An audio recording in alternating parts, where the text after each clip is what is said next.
Carla Estrada, binigla si Andrea Brillantes at Daniel Padilla.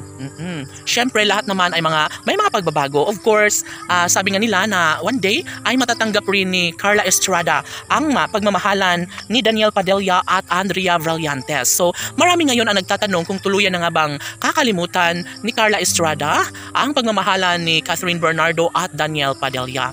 Of course, siyempre napakahirap naman na baguhin ang estado sa pagmamahalang tunay na nararamdaman sa mga puso ni Andrea Brillantes at Daniel Padilla. Siyempre, nahaharap ngayon sa isang matinding pagsubok si Catherine sa pagmamahal niya kay Daniel Padilla. Bagkus nang nangyayari na nga ang lahat, ay patuloy pa rin na binabago ng panahon ang relasyon ni Catherine at Daniel. Siguro nga ay sila pa rin ang tunay na nakatadhana. Maaaring naging malungkot ngayon si Catherine at umaasa ang taong bayan na sana nga ay magkaroon nga ng happy ending sa pagmamahalang tunay ni Catherine Bernardo at Daniel Padilla. Siyempre, umaasa ang lahat na magiging maayos muli. Ngunit malabo na raw ito, sabi ng mga fans ni Andrea Brillantes, dahil talaga nga namang ito lamang ang kanilang ninanais na magkatuluyan sa ngayon.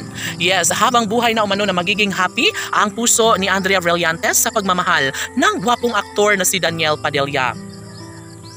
Sa puntong ito ay binigla na lang ni Ma'am Carla Estrada ang relasyon ni Andrea Brillantes at Daniel Padilla. Siguro nga ay naisip na pag-isip-isip na rin ni Carla Estrada na kung saan magiging maligaya ang anak na si Daniel Padilla sa pagmamahal ni Andrea Brillantes, ay tsak na susundin niya na lamang ito alang-alang sa tunay na kaligayahan sa puso ni Daniel. Of course, hindi rin naman magsisisi si Daniel Padilla sa mga pagkakataong ito, dahil nga naman alam naman natin na sobrang love na love rin ni Daniel Padilla si Catherine, ni Andrea Brillantes si Daniel Padilla, no? Sadyang napakailap ng panahon para sa relasyong tunay ni Catherine Bernardo at Daniel Padilla.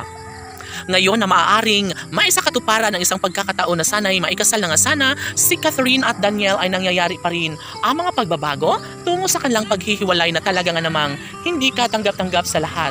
Of course, napakahirap na tanggapin ang laban na ito dahil nga hi everyone! And of course, ito lang naman talaga ang nais ng lahat na sana'y magkaroon naman ng habang buhay na pagtatagumpay at kaligayahan na sadyang hinihiling ni Ma'am Carla Estrada.